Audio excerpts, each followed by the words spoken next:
Hello student, जैसा कि आपको पता है कि मेरा जो इसके पहले वीडियो आया था और जहां समाप्त हुआ है वहीं से मैं अब शुरू कर रहा हूं। ज्ञान तो एक धारा है और अनवरत ये धारा जो बहती रहती है, रुकने वाला नहीं है। ज्ञान कभी पोखरा नहीं हो सकता, ज्ञान कभी कुआं नहीं हो सकता है। ज्ञान हमेशा चलता रहता है, चलने वाला समय होता है जो व्यक्ति का, जैसे चलता जोगी बहता पानी, वैसे ज्ञान है, ये हमेशा चलता रहेगा। इसका ना ओर है ना छोर है। मैं तो जब भी कोई चीज नया देखता हूँ, उसको सुनता हूँ, पढ़ता हूँ, तो मुझे लगता है कि आज तक मैंने इसको नहीं जाना। इसलिए कोई ये सोचे कि मैं पूर्ण हो गया हूँ तो समझिए कि अब वहीं से उसका पतन क्या हो गया, शुरू होने वाला है। धर्म एक ऐसा चीज ही है, जब आप धर्म पढ़ने लगते हैं तो आपको महसूस होने लगता है कि जीवन है क्या। जीवन को पद्धति को समझने लगते हैं और आप बाध्य हो जाते हैं कर्म करने के लिए। कहते हैं कि कर्म से ही भाग्य का निर्माण होता है जी, और भाग्य जीवन पद्धति को आगे बढ़ाता है। इसलिए जैन धर्म, कोई भी धर्म हो, चाहे जैन धर्म हो, चाहे बौद्ध धर्म हो, चाहे अन्य जो कोई भी धर्म हो, सभी कर्म की बात करते हैं। आगे हम इसमें भी आपको इस बारे में हम बताएंगे। तो हमने पिछले वीडियो में बताया था कि कैसे हमारा जो महावीर स्वामी का मरने के बाद चीजें चल रही थी। 1 मिनट थोड़ा सा उसका रिपीट करते हैं। महावीर स्वामी ने अपने जीवन काल में 11 गणधर शिष्यों की स्थापना किया था, जिसमें आप लोगों को हम बताए थे कि सुधर्मन जीवित रहा। जैन धर्म के एक ग्रंथ है कल्पसूत्र, जिसकी रचना भद्रबाहु ने किया है। इसी में उल्लेख मिलता है कि महावीर स्वामी के मरने के बाद सुधर्मन 20 वर्षों तक जीवित रहा। उसके बाद जम्बू स्वामी बना। जम्बू स्वामी भी 44 वर्षों तक जैन संघ का अध्यक्ष बना रहा। और उसके मरने के बाद नंद राजा के समय उल्लेख मिलता है कि संभुत विजय और भद्रबाहु जैन संघ के अध्यक्ष बने रहे। हम लिख दे रहे हैं, आप लिख लीजिए, उसको नोट कर लीजिएगा। संभुत विजय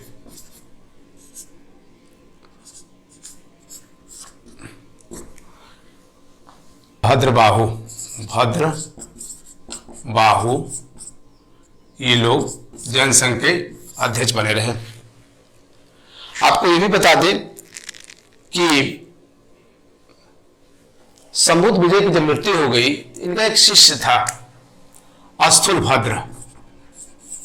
अस्थूल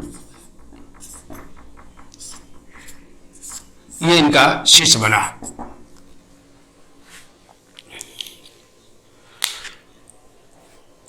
महावीर स्वामी के जो 14 तुब्बो कहा जाता है, ये जैन धर्म के ग्रंथ हैं, उनके विचार है उसमें, उसको जानने वाले ये लोग अंतिम व्यक्ति थे। ध्यान रखिएगा, उसको जानने वाले संभुत विजय और भद्रबाहु अंतिम व्यक्ति थे। अब आपको ये भी बता दें कि भद्रबाहु के समय ही अब मगध में 12 वर्षों का काल पड़ गया था, तो अपने अनुयायियों के साथ भद्रबाहु कर्नाटक चले गए थे। और एक और चीज बता दें आप लोगों को कि उस समय वहां का शासक था चंद्रगुप्त मौर्य, और चंद्रगुप्त मौर्य के ऊपर भी जैन धर्म का प्रभाव पड़ा था। और वो भी उसी के समय आप जानते हैं कि पहली जैन संगति भी हुई थी पाटलिपुत्र में, और इसी जैन संगति में जैन धर्म का जो विचारधारा था वो 2 भागों में विभाजित हुआ था। एक था श्वेतांबर और एक था दिगंबर, जिसके हम आगे चर्चा करेंगे। उसी में इसकी नींव पड़ी थी, 2 संप्रदायों की नींव पड़ी थी। फिलहाल उसकी हम चर्चा आगे हम करेंगे। तो ये लोगों को बताना हमारे लिए जरूरी था। आपको हम बता दें कि महावीर स्वामी का जो विचारधारा था और उसमें सबसे पहले भेद उत्पन्न करने वाला उनका दामाद जमाली था। आपको पता है जमाली के बारे में, उनका भतीजा भी था, अब बाद में उनका दामाद भी बन गया था। और आप जानते हैं महावीर स्वामी की जो बेटी थी प्रियदर्शना, उसी से विवाह भी हुआ था। और 1000 भिक्षुओं के संग जमाली अलग हो गया था और उसमें प्रियदर्शना भी अलग हुई थी। लेकिन बाद में प्रियदर्शना को लगा कि नहीं, ये गलत हो रहा है, तो फिर वो वापस आ गई। तो पहली बार जैन संघ में भेद उत्पन्न करने का श्रेय जाता है तो जमाली को जाता है। 2 वर्ष बाद ही तीर्थगुप्त नामक व्यक्ति ने भी जैन धर्म में भेद उत्पन्न कर दिया था, विद्रोह कर दिया था। लेकिन इन दोनों के विद्रोहों को शांत कर दिया गया। आपको बता दें कि महावीर स्वामी की जो प्रभाव था, जो शिक्षाएं थी, और पार्श्वनाथ से लेकर किस विचारधारा का विवाद था, यह भी जानना जरूरी है आप लोगों को कि कौन सी चीजें थी जो पार्श्वनाथ और महावीर स्वामी को लेकर के विवाद था। तो पहला विवाद यह था कि पार्श्वनाथ ने 4 महाव्रत बनाए थे, जैसा कि हम बताए थे। तो उसमें महावीर स्वामी ने ब्रह्मचर्य जोड़ दिया। और दूसरा विवाद यह था कि पार्श्वनाथ वस्त्र पहनने के पक्ष में थे, तो महावीर वस्त्र पहनने के पक्ष में नहीं थे। इसका आशय हुआ कि वह निर्लट ही ज्ञान की प्राप्ति के लिए मार्ग का अनुसरण किया, लोगों को बताया भी। इसको लेकर के भी और कोई भी विवाद नहीं है जैन धर्म में पार्श्वनाथ और महावीर स्वामी में। ये इसी दोनों बात को लेकर के मतभेद है। आपको बता दें कि जो 5 महाव्रत है, जिसमें पहला है सत्य, अहिंसा, अस्तेय, अपरिग्रह और ब्रह्मचर्य। तो हम सबसे पहले चर्चा करेंगे अहिंसा का, क्योंकि यह जैन धर्म का समझिए मूल तत्व है, अहिंसा। ध्यान रखिएगा, अहिंसा यह जैन धर्म का मूल तत्व है। विश्व का यह पहला धर्म है जैन धर्म जो सबसे ज्यादा अहिंसा पर जोर देता है। अन्य कोई भी धर्म इतना जोर नहीं देते हैं जितना। इसका एक बहुत बड़ा कारण माना जाएगा कि इसीलिए बहुत से लोग इनके संपर्क में नहीं आ पाए, क्योंकि जैन धर्म कहता है कि युद्ध करने पर रोक लगाता है, किसी कार्य करने पर रोक लगाता है। यही कारण है कि बहुत लोग इनके अनुयायी नहीं बन पाए, क्योंकि उस समय 2 ही कार्य महत्वपूर्ण था भी। तो अहिंसा का जो बात है उसको देखिए कैसे कैसे डिवाइडेशन किया गया, हम थोड़ा सा आप लोगों को बता दें। जैसे है इर्विया समिति, इसका आशय यह है कि हमें संयमित मार्ग पर चलना चाहिए, त्याग करके चलना चाहिए, कहीं कीट पतंग इत्यादि चींटी इत्यादि न मर जाए। दूसरा है भाषा समिति,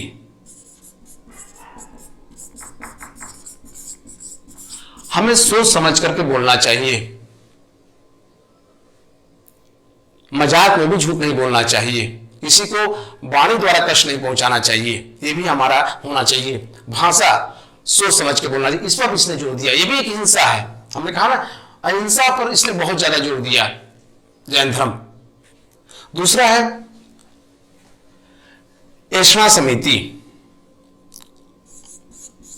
ऐषणा समिति, हमें भोजन ऐसा करना चाहिए जिससे जीव हत्या ना हो जाए। इसीलिए जैन धर्म के जो अनुयायी होते हैं, जब सूरज निकलता है तब खाते हैं, और जब सूरज डूबता है तो उसके पहले खा लेते हैं, ताकि कीट मतंगी इत्यादि न जीव हत्या ना हो जाए। तीसरा है आदान निक्षेप समिति। चौथा है आदान निक्षेप समिति, मतलब हमें कोई वस्तु उठाना चाहिए या रखना चाहिए तो देखना चाहिए कहीं जीव हत्या तो नहीं हो रही है। यहां पर भी इसका जोर देता है। इसलिए जैन धर्म आप कह सकते हैं कि अहिंसा पर सबसे ज्यादा जोर देता है, कि कहीं से भी किसी तरह से हिंसा ना हो। यहां तक कि आप लोग देखे होंगे जो जैन धर्म के अनुयायी होते हैं, मुंह पर कपड़ा बांध के चलते हैं ताकि कोई जीव हत्या ना हो जाए। अब ये सबसे, उसके बाद है अहिंसा के बाद क्या है आपका सत्य है।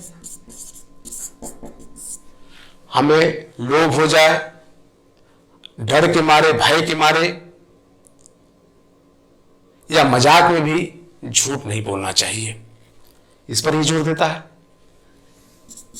दूसरा है सत्य है। तीसरा है अपरिग्रह। अपरिग्रह, हमको किसी भी स्थिति में धन संग्रह नहीं करना चाहिए, क्योंकि लोभ और मोह उत्पन्न करता है। इसकी भी हमने पिछले में थोड़ा सा इस बार डिटेल बड़ा कर दिया। चौथा है अस्तेय। अस्तेय का सबसे मूल तत्व क्या है? चोरी ना करना। मतलब आप किसी के जा रहे हैं तो बिना पूछे किसी वस्तु को उठाइए नहीं। अगर वो मालिक नहीं तो मत जाइए उसके यहां। तो ये अस्तेय है। आप इसका सबसे जो मूल तत्व है ये याद रखिएगा, चोरी न करना। और पांचवा जो महावीर ने जोड़ा था वो था ब्रह्मचर्य। ब्रह्मचर्य ये बड़ा इंपॉर्टेंट है। ब्रह्मचर्य का बहुत ब्रॉड है, अपने आप में ग्रंथ है ब्रह्मचर्य, अगर इसको देखा जाए तो। ब्रह्मचर्य का आशय है कि किसी भी स्त्री के बारे में आप गलत मत सोचिए, उसको ध्यान से मत देखिए। अगर स्त्री घर पे है, अकेले है, तो उसके घर मत जाइए। मतलब इन चीजों का पालन करने का निर्देश देता है। उसके संसर्ग के बारे में मत सोचिए। ये कई ऐसी बातें जो ब्रह्मचर्य पालन करने के लिए कहता है। तो ये इस तरह से ये पांचों जो है अलग अलग रूप में है और अलग अलग इसकी क्या की गई है, व्याख्या की गई है। आपको हम बता दें कि जैन धर्म में 22 प्रकार कष्ट सहने की बात कही गई है। मतलब आपको मच्छर काट ले, बिच्छू काट ले, सांप काट ले, आप उसकी जीव हत्या मत करिए। आप गद्देदार बिस्तर का इस्तेमाल मत करिए। आप कठोर जीवन व्यतीत करने की बात रहिए। कई ऐसी बातें हैं जो जैन धर्म कहता है। मतलब 22 प्रकार के कष्ट सहने की बात अगर कही गई है तो वो जैन धर्म में कही गई है। तो इस तरह से जैन धर्म का जो मूल तत्व है वह क्या है? अहिंसा है। आपको बता दें कि खुद महावीर स्वामी ने जियो और जीने दो का नारा दिया था। इसको प्रतिपादित करने से तो नहीं हो जाता है। आगे चलकर के अशोक ने भी जब कहते हैं कि बौद्ध धर्म से प्रभावित हुआ था और हिंसा पर रोक लगा दिया था, तो उसने भी इस नारे को कहा था, जियो और जीने दो। ये सबसे पहले अगर इसको प्रतिपादित करने का श्रेय जाता है तो महावीर स्वामी को जाता है। आपको बता दें कि महावीर स्वामी की पहली शिष्या चंदना थी। पहली महिला शिष्या अगर कोई थी तो चंदना थी। ये याद रखिएगा, कई बार पूछा है। चंदना ये पहले इनकी शिष्या थी। जैन धर्म में त्रिरत्न है। दरअसल मोक्ष प्राप्ति के मार्ग बताए गए हैं, साधन बताए गए हैं, त्रिरत्न। तो मोक्ष प्राप्ति के लिए महावीर स्वामी ने 3 साधन बताए थे, जिसको हम लिख दे रहे हैं बोर्ड पर। पहला है सम्यक दर्शन, दूसरा है सम्यक ज्ञान और तीसरा है सम्यक चरित्र।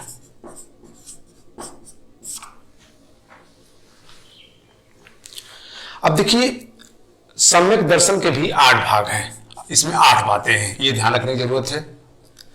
सम्यक ज्ञान में 5 बातें दी गई हैं और सम्यक चरित्र में भी 5 बातें दी गई हैं।